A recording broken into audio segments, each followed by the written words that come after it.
Let's continue our look at the life and legacy of President George H.W. Bush with former Democratic Senator Tom Harkin of Iowa and Andy Card. He served as the president's deputy chief of staff at the White House. Andy Card, welcome. Senator Tom Harkin, welcome to you. You met President Bush when he was, at what point in his career? Well, actually, when he was vice president, but in any meaningful way when he was president. That's really when I first began to deal with him. And was it the Americans with Disabilities Act that brought you together? Well, actually, the first time I was in my office on a Friday afternoon, and I got a call from the White House, my assistant did, and said the president wanted to have some people down for drinks later in the afternoon. Wanted you to go down? I said, sure. So I went down to the White House. It was a Friday afternoon. Barbara was gone. So we had a bunch of guys down, and he made martinis for all of us. And he took us on a personal tour of the White House, first time I'd ever been in the private quarters. So it was a social event, and but he was just the nicest person in the world. That was my first social interaction with him. And so we're talking about a Republican president inviting a Democratic senator to come over to the White House and have cocktails. And he made me a martini, pretty good, too. Andy Card, what was it about President Bush? Why was he comfortable talking and working with people across the aisle? Well, President Bush, number 41, first of all, he respected the institutions of government. He had served as a member of Congress, and he was very proud of that service in Congress, and he made great friends on both sides of the aisle. As the Vice President of the United States, he was the President of the Senate, and that meant that he had great respect for the Senate. He also understood the importance of building relationships that were personal, not just political, and that sometimes politics would force people to take sides that they wouldn't have taken otherwise. And he was looking for that personal relationship that could help build coalitions to get things done.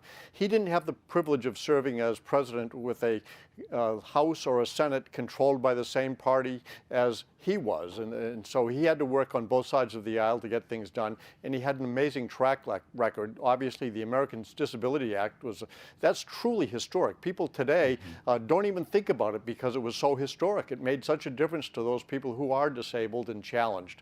He also signed into legislation the Civil Rights Acts of 1991. He passed so many pieces of legislation. He left a legacy of fiscal discipline by giving up on his promise not to raise taxes, to instead agree to a deal that brought fiscal discipline not only to the executive branch of government, but to the legislative branch of government. And it lasted for 10 years and allowed for us to have surpluses for the first time in eons.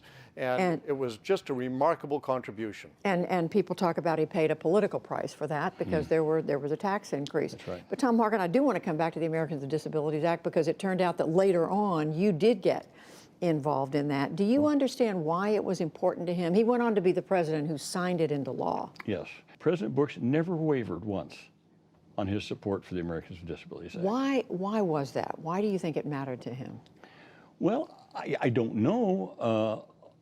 Every time I met with him or discussed it in any way with he or with Boyd and Gray, it was just something that he felt inside that needed to be done. I mean, when he signed it in law, he said something so unique. He said, "Let the shameful walls of discrimination come tumbling down."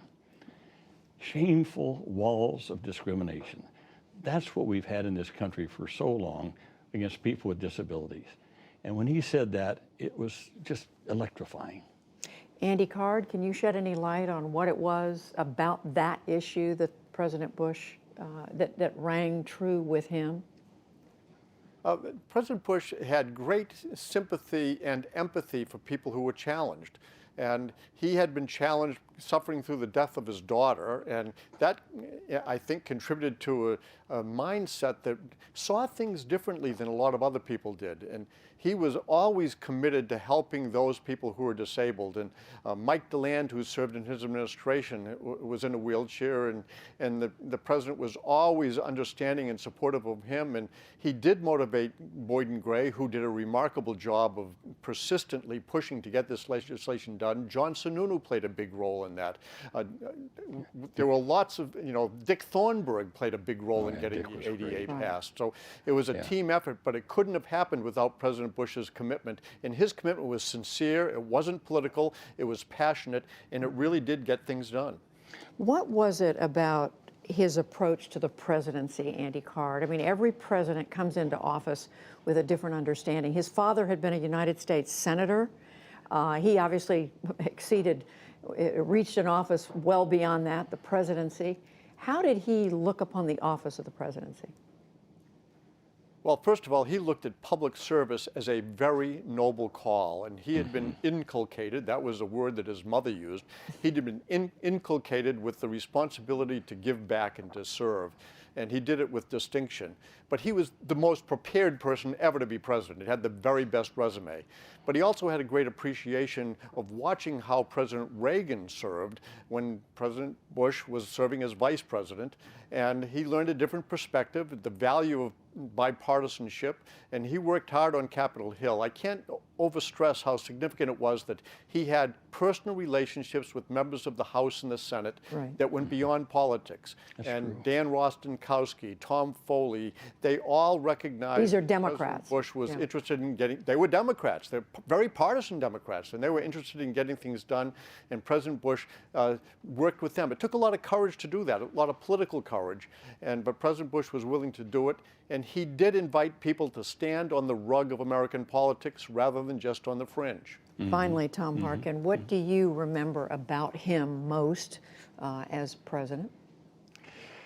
Well, I have to remember about a president, just what a decent, nice person he was, but locked in my memory forever will be, till I die, is him standing on that White House lawn on a beautiful July 26th day, 1990, to sign the Americans with Disabilities Act, when he said that, what I just mentioned, let the shameful walls of discrimination come tumbling down. It was the biggest gathering on the White House lawn ever for the signing of a bill. And to me, it just showed the courage of this person. And that's what will always stick with me, how courageous he really was. Former Senator Tom Harkin, Andy Card, thank you both. Thank you.